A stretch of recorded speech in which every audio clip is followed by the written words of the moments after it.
अस्सलाम वालेकुम। Asia 41 news के साथ मैं हूं आपकी मेज़बान मुतरबा यूसुफ।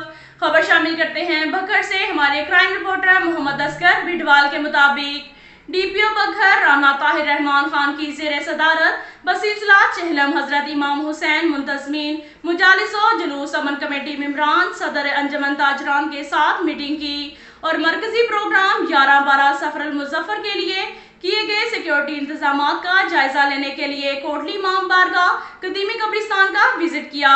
तफसीलात के मुताबिक चहलम हजरत इमाम हुसैन की आमद के सिलसिले में सिक्योरिटी सख्त करने और दीगर इंतजामात के लिए डीपीओ बघर राना ताहिर रहमान खान पेश की इकदामात अमल में ला रहे हैं।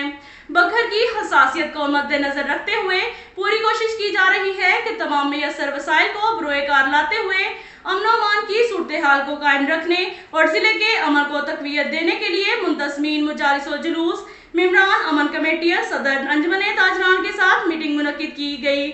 जिला भर में चहलम हजरत इमाम हुसैन के सिलसिले में 16 जुलूस निकाले जाएंगे और 11-12 सफर को कदीमी कब्रिस्तान बघर में मजलिस अज़ा मुनक्किद होगी। पुलिस की तरफ से पेश की हिफाजत इंतजामात मुकम्मल कर लिए गए।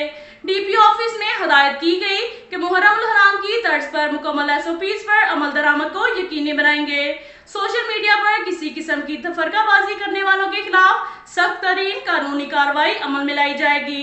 प्रोग्राम की जगह और इतराफ के तमाम रास्तों पर इजाफी CCTV कैमरे लगाए जा रहे हैं और खाटदार तारे भी लगाई जाएंगी। पुलिस के हमरा रजाकार भी ड्यूटी सर अंजाम देंगे। अब तक के लिए इतना ही काफी है। मिलते हैं अगले बुलेटिन में, हमारे साथ रहिएगा। अल्लाह।